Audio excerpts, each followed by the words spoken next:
Este pasado 20 de noviembre del 2023, el fundador del PFL, la Pro Fighters League, Don Davis, confirmaba lo que fue un secreto a voces durante meses.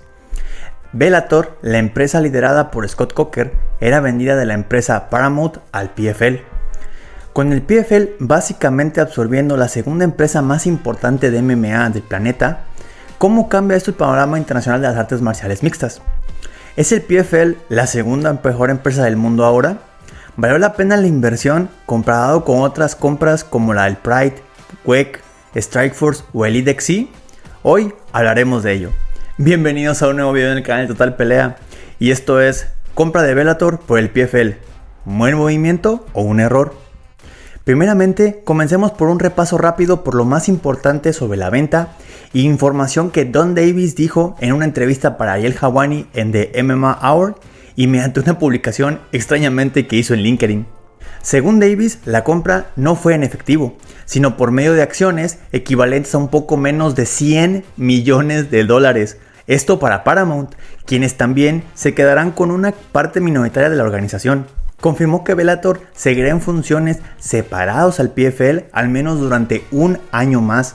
En el 2024, la empresa tendrá cambios y será relanzada como Bellator International Championship Series, con 8 eventos a nivel global, al menos por ahora. Todos los peleadores de Bellator podrán participar en cualquiera de los eventos o torneos del PFL. Y habló de la intención de hacer un mega evento de campeones de Bellator contra campeones del PFL. Agregado a esto, confirmó que todos los empleados de Bellator tendrán cabida en alguna posición dentro del PFL en caso de así quererlo. Otra información muy importante y la verdad que bueno por los empleados de Bellator. Para poder dar un poco mejor mi opinión, compararé algunos puntos que considero importantes en este movimiento del PFL con otros como el del UFC cuando compró en diferentes momentos a Pride, WEC y Strikeforce, o cuando el mismo Strikeforce adquirió al Elite XC. Primer punto, la profundidad del roster. Ninguna empresa tiene a todos los mejores peleadores en todas las divisiones. Todas las empresas sufren de falta de talento en alguna o varias de sus divisiones. Por ejemplo, el UFC jamás pudo consolidar la división peso pluma femenil, o realmente nunca le interesó. Por lo que ahora mismo podríamos decir que con casi total seguridad que el PFL y Bellator tienen a lo mejor de esa división.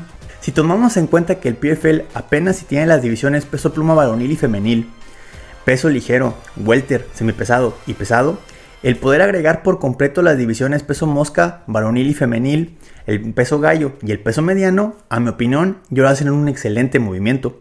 Podríamos comparar esto con la compra del WEC y Strikeforce por parte del UFC. La primera le trajo a las divisiones más pequeñas como la pluma y gallo, que a la postre ayudó a crear las divisiones peso mosca, mientras que con Strikeforce trajo a la división peso gallo femenil y a alguien muy importante, Ronda Rousey, quien rompería con la muy tonta idea de Dana White de nunca tener mujeres en el UFC, lo que también propició con el tiempo la llegada de otras divisiones femeniles como la mosca, paja y pluma. Pero bueno, una cosa es engrosar tus filas y otra muy diferente la calidad, lo que nos trae a nuestro segundo punto. Segundo punto, nivel de peleadores y campeones. Uno de los mayores problemas con cualquier organización que no se llame el UFC es la cantidad de peleadores de alto nivel, elite, que pueden agrupar en cada división o mantenerlos una vez que los tienen contratados. El PFL ha sufrido de este problema durante muchísimo tiempo. Aparte de algunas divisiones competitivas como la peso pluma varonil o el peso welter, todas las demás han sido dominadas normalmente por unos pocos, aunque también el formato del torneo no ha ayudado a agregar mayor talento a la mezcla. Pero con la adquisición de Bellator y casi duplicando su establo de peleadores, esto lo debería de solucionar, ¿no? Pues no necesariamente, ya que Bellator ha sufrido de exactamente el mismo problema durante años. Por ejemplo, veamos la división peso gallo, tal vez la mejor de la compañía en este momento. Patchy Mix, el actual campeón, para ganar el torneo de la división y el campeonato interino, venció en el camino a Kyoji Horiguchi, ex campeón de Rising, Magomed Magomedov y Rafa Stotts en la final. Todos peleadores del top 5, para después someter a Sergio Pettis y ganar el título definitivo. A excepción de Juan Archuleta, quien le dio su única derrota, pero que podríamos decir que está a modo de préstamo para Rising, donde ganó el título en Japón, básicamente ha limpiado la división. Es cierto que hay talento interesante más abajo en los rankings, como el peruano Barzola, Sabatelo o Mikhailov, pero todos parecen bastante por debajo de ese top 5 muy dominante, cosa que es bastante común en Bellator. Otras divisiones como por ejemplo la Welter o Mediano, igualmente existe solamente un top 5 o incluso más chico, un top 3 que solamente es competitivo entre ellos, pero que al compararlo con los demás peleadores en el ranking se nota una diferencia de nivel muy alta. Y ni hablar de otras divisiones, donde simplemente domina con muy poca o nula resistencia un solo campeón. Esto podríamos resumirlo como una falta de un nivel intermedio o medio de peleadores que puedan trascender o buscar evolucionar con el tiempo para subir en los rankings y estar al nivel de esos top 5 o en otras empresas top 10. Es muy probable que muchos no lo recuerden, pero podríamos comparar esto a cuando Strikefox compró Elite XC. Peleadores como KJ Nunes, Nick Diaz, Robbie Lawler, Jake Shields e incluso Gina Carano, la ya legendaria leyenda de las MMA femeniles, se agregaron a un roster con ya muy buen talento como Kung Lee, Shamrock, Josh Thompson, Gilbert Melendez, Joe Riggs, Babalu Sobral o Alistair Overeem. Esto dio un impulso a la marca Strikeforce que le ayudó a poder atraer a mejor talento o desarrollarlo y que, aunque fuera por momentos, competirle al UFC.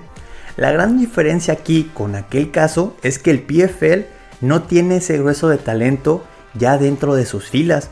Es cierto que tienen peleadores muy interesantes como Kayla Harrison, Larissa Pacheco, Aubin Mercier o Magomed-Kerimov, pero esto palidece si lo paramos con la cantidad de talento y del nivel que vendrá de Bellator y que parece ser llegaría para dominar todas sus respectivas divisiones.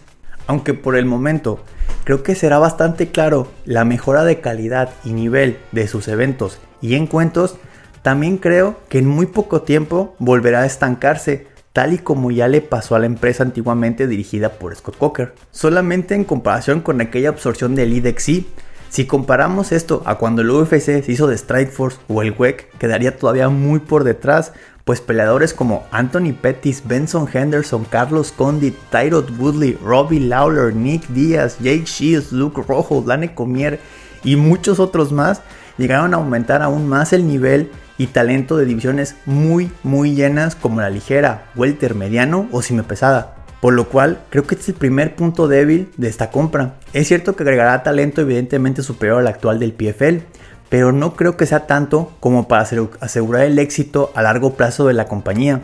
El problema de tener un muy corto nivel medio de peleadores o el dominio exagerado de unos cuantos en la cima podría volverse a presentar en muy mediano plazo, incluso corto. Por lo que pasamos al tercer punto, estrellas o potenciales superestrellas. Hasta la contratación de Francis Ngannou a mediados de este año 2023, el PFL tenía una carencia de peleadores estrella o que pudieran atraer la atención del aficionado por sí solos. Los más cercanos que tenían era Kayla Harrison, quien después de perder contra Larissa Pacheco perdió muchísimo impulso, además de que nunca logró realmente asentarse como la máxima estrella de la compañía. Bellator adolece de exactamente el mismo problema. Hace poco, Fiore Emelianenko, quien era una leyenda, se retiró. Michael Venom Page, MVP, quien era uno de sus peleadores más entretenidos, quedó libre. Y sus campeones simultáneos en múltiples divisiones como Ryan Bader o Patricio Pitbull parece que no han logrado el estatus de estrella que ellos quisieran. Quizás, y solamente quizás, Cris Cyborg es la única que queda con un estatus de leyenda y con la capacidad de atraer al público, agregado a que sus posibles oponentes serían Larissa Pacheco o la misma Kayla Harrison. Esto sería la mejor apuesta del PFL en esta nueva adquisición. Y miren, no me malinterpreten, hay peleadores de un excelente nivel como Usman Nurmagomedov, Patchy Mix o AJ McKee, que aún son jóvenes, siguen creciendo, pero un estatus real de leyenda se sigue viendo muy lejos. Comparándolo con otras adquisiciones, este sería otro punto débil. Por ejemplo, cuando el UFC adquirió a Pride, con ello se llevó un montón de leyendas ya con estatus de estrella y aún mucho que dar. Rampage Jackson, Shogun Rua, Vanderlei Silva, los hermanos Nogueira o Mirko Cro Cop son solamente algunos ejemplos. Incluso podríamos decir que con la empresa Strikeforce, el UFC se llevó a peleadores de un nivel como Nick Diaz, Jake Shields y Daniel Cormier, que llegaban aún en un momento mucho más mediático que cualquier otro peleador actual dentro de Bellator. Como conclusión final, Creo que el movimiento por parte del PFL era uno muy necesario. El poder engrosar sus filas con más peleadores y de mejor talento, además de poder agregar divisiones completas que les faltaban, de un solo plumazo, sin duda es un paso al frente. Pero como ya lo mencioné, muchos de los problemas que le siguen haciendo poco atractivo para los fanáticos, muy probablemente vayan a seguir allí, pues Bellator ya también lo sufría. El tener torneos o divisiones completamente dominadas por unos pocos, tener pocos peleadores de un nivel medio o muy dispar que puedan trascender con el tiempo, nulas estrellas o peleadores que realmente atraigan a los fanáticos, además de otras situaciones externas que no tocamos en este video, como el confirmar que los formatos de torneo no cambiarán o algunas reglas como el no usar los codos, no ayudan a lo mismo. Creo que en general puedo asegurar que este fue un buen movimiento, pero un buen movimiento a secas, porque esta firma y compra de Bellator no ayudará a arreglar todos los problemas que la empresa muy seguramente seguirá sufriendo. Pero llegados hasta aquí, les pregunto a ustedes, ¿les gustó que el PFL comprara a Bellator? ¿Creen que fue un buen movimiento para la compañía o uno malo? ¿Esto convierte al PFL automáticamente en la segunda mejor empresa de artes marciales mixtas? Los leo en los comentarios. Y pues bueno gente, ese fue el video de hoy.